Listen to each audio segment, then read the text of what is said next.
My name is Lorenzo Barbantini. I am the founder of Colossus. Colossus is a European company. We actually started off as a validator, and then I say that we became custodian by accident, as we were faced with the initial challenge of delegating assets from regulated custody. So basically what we do, our vision is that we believe that the future of Web3 rests on the shoulders of institutional capital. And that's why our mission is to foster that innovation and to help institutions coming into this space. How do we do that? So first of all, one step back and let me discuss who's in the journey with me. So we have a core team with 4 founders. Gianni is the IT expert, more than 25 years in IT. Myself, I have been in telco and startup spaces for over 10 years. Andrea comes from the institutional finance background. Florian, who's our 4th founder, is a lawyer. And then we have Andrea Torrente and Raj. One is our CTO and the other one is product manager. So with quite diverse backgrounds. So we see and we believe that there is a big gap in the market, which is the whole reason for my talk. So the gap in the market is that it is very complicated to interact with regulated and licensed custody platforms. So very few tokens support it. I'll just do some examples. I don't know, here how many of you are actually utilizing custody solutions, but let's start with Fireblocks, one of the market leaders. Fireblocks only supports presently 3 assets, and when they support these assets, of course I'm saying about custody, they support thousands of assets for custody, but only few for staking. So, and even when they support them, they have deals with validators, and so the choice that an institution has is very limited. Okay, so that's the first point. The second one is that the support for new tokens is very slow, because these companies have other focuses. And when you're talking about things like Bitcoin staking, which has been the flavor of the month during the month of December, it's not even on their timeline. And so if you want to interact, you have to develop the transactions yourselves and with what that means. So the market is quite fragmented, but I'll get into that in a second. So the market, asset holders want to hold multiple assets. They are today utilizing multiple custody providers, and they want to use multiple validators. So of course, in this, what's happening is that you have both the custodians and the validators that are developing their staking dashboards. So custodians, of course, have their staking dashboards, but even there, support for assets is very slow. Maintenance of these dashboards is very cumbersome. Every time that there is a soft fork or something happens on the chain, you have to update the transactions, otherwise nothing works anymore. Same thing goes for the validators. And now if you're an asset holder, in this case, you end up having to interact with many different platforms. So you would have the platform of your custodian that maybe doesn't speak to the validator you want to speak with. And so you end up having multiple platforms you need to access, and there is no central place where you're able to manage your assets. So coming back to custodians, they're limited to what their custody solution providers enables them to do. So if you're using Fireblocks and you want to, do Bitcoin staking on Babylon, it's not supported today. You can stake, but the transaction unstake and unbond is not yet supported. And so that kind of creates, I would say, an issue. And of course, even custodians, today, if you're, again, using Fireblocks, there's only 2 validators. One is Kiln and one is Figment. Validators are facing basically the same issues. They have customers. These customers are large customers that are holding their assets in a licensed custody. And those assets are complicated to get out. So institutional users, many of them, let's start from the end. So asset managers I already described. These are companies that are holding large quantities of assets.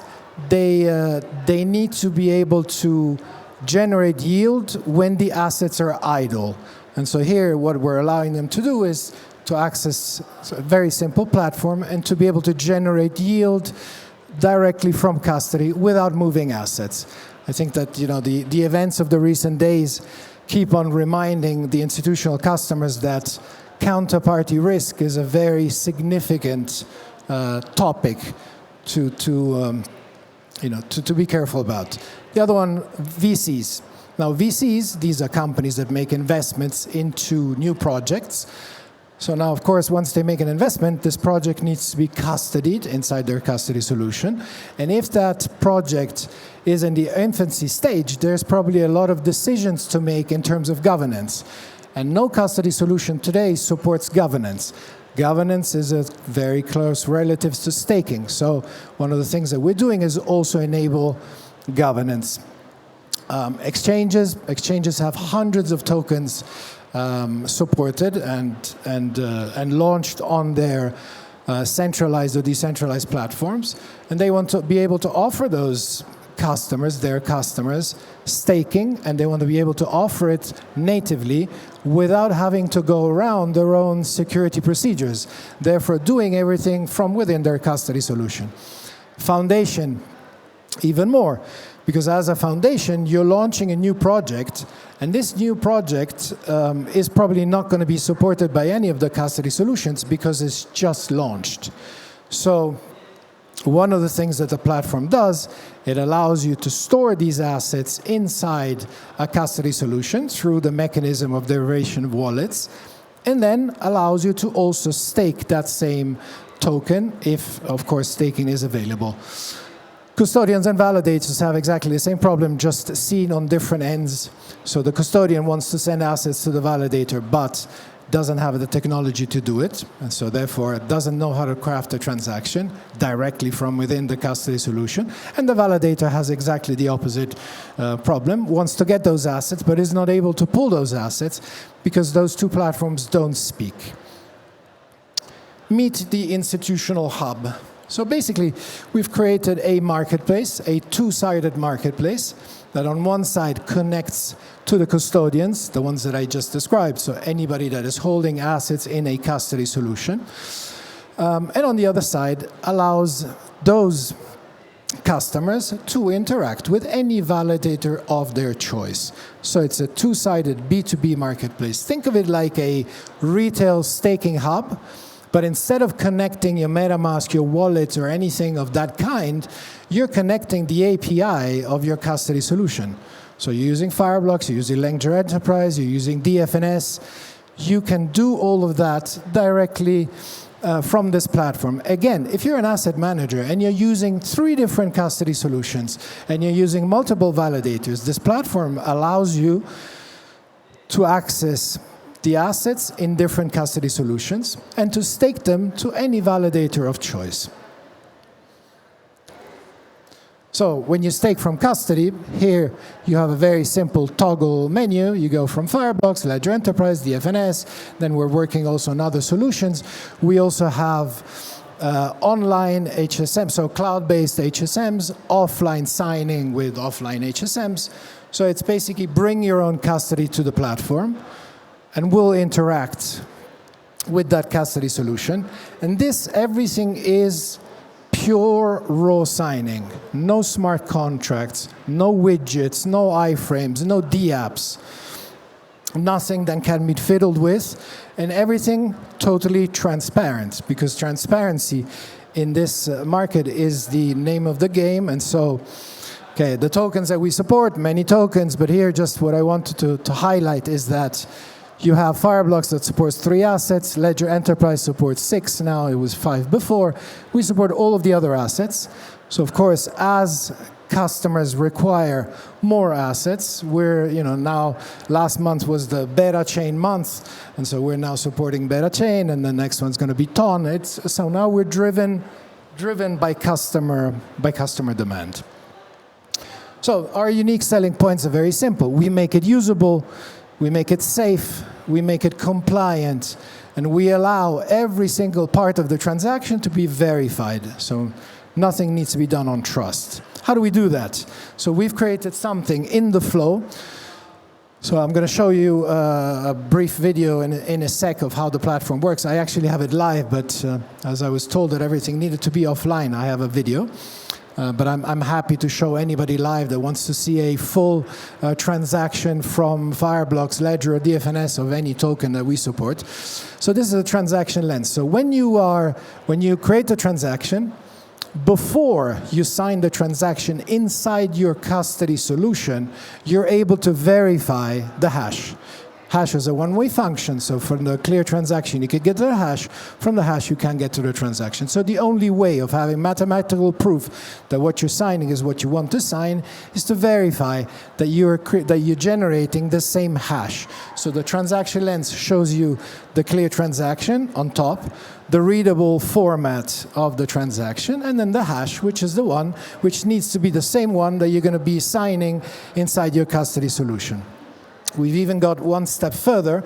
We have created a decoder based on open source libraries that we give away for free to all our customers, and then invite them to insert their libraries, because verify, don't trust, but you shouldn't just trust us. You need to trust yourself and trust the code.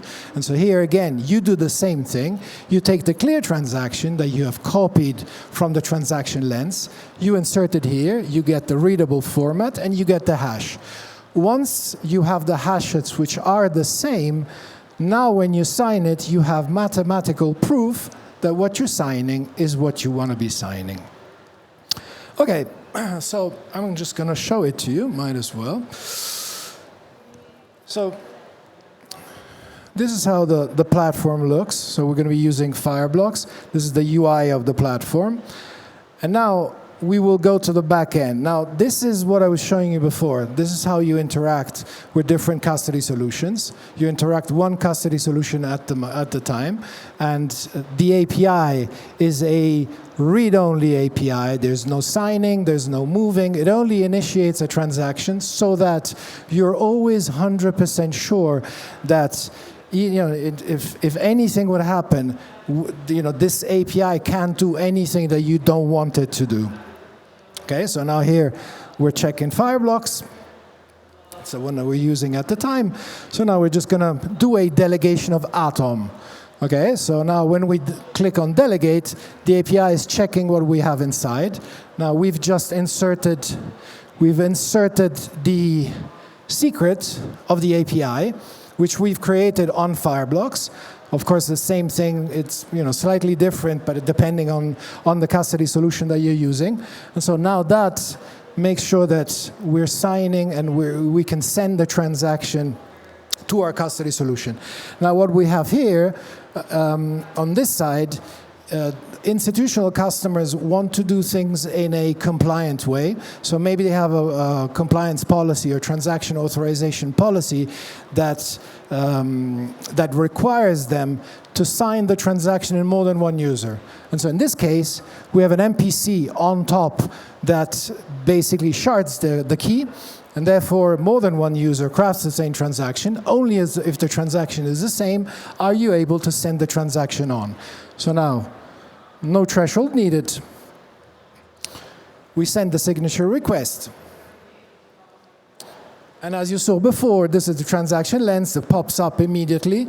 This is something that the operations teams of large custodians very much like, because that means that everything is blended into the flow of the transaction. Everything is done in front of them. Of course, then they still have to take a separate source, which is the Colossus decoder, or something that they want to do to make sure that they're signing the correct hash. So now you copy the transaction, you go to the Colossus decoder, you choose the token that you want to use, and you get exactly the same, of course, you get exactly the same result. Now here you see we're inside Fireblocks. This is the custody solution. And so now we have a transaction pending authorization. So this is a transaction which has been initiated by the hub. So the marketplace has initiated a transaction. The only way of knowing what it is checking the hash. And the hash is what we check through the transaction lens. Basically, what I'm going to do is I'm going to show you the same transaction done on all of the other platforms. So this is how you sign on Fireblocks. You have a Fireblocks app, and this is how you sign. You come back to the institutional hub, because now you have to check that the transaction is broadcast. So you see the latest transaction up there. Okay, now you go to the Explorer link, and you check the transaction has really been done. So everything, always checking, never trusting. Now we do exactly the same thing on Ledger Enterprise. I didn't have to show you how the initial piece works, but it's exactly the same. You insert the transaction, readable format, clear hash. And we check it inside Ledger. Ledger has, this is the UI. Ledger requires a signing through an API. So here you'll see the transaction is signed now. So there was a pending transaction, and now the transaction there has been signed by the API of Ledger Enterprise.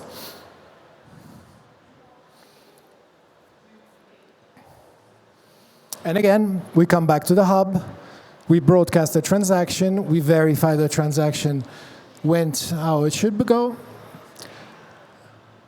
Here we have the Explorer to confirm everything. And now we will do the last custody solution, which is DFNS, just a different solution. Exactly, works exactly the same. So the experience is consistent even when you're changing custody solutions. So imagine an institutional customer that is using multiple custody solutions, like they do, that can access the platform and has it all in one place, perfectly neatly done in a very simple way. So here we have the decoder again. We check that everything is kosher, that we're signing the hash that we want to be signing.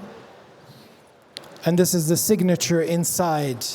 DFNS and Ledger Enterprise have a wallet architecture. Fireblocks has a vault architecture. This is a wallet architecture. So in this case, I'm signing a raw signing. This is where the hash would be down there. And so before approving it, I have checked on the transaction lens, and I have checked on the decoder that the transaction is what I want to be signing. We approve the transaction. So first we're checking that the hash is correct, approving the transaction. And there you go. And that is it. So super easy. I hope I managed to give you some insights about this market, and I'd be more than happy to show you the platform live. Please check me out if you have any questions. My Telegram is down there. So looking forward. If there's any questions, I'd be happy to answer.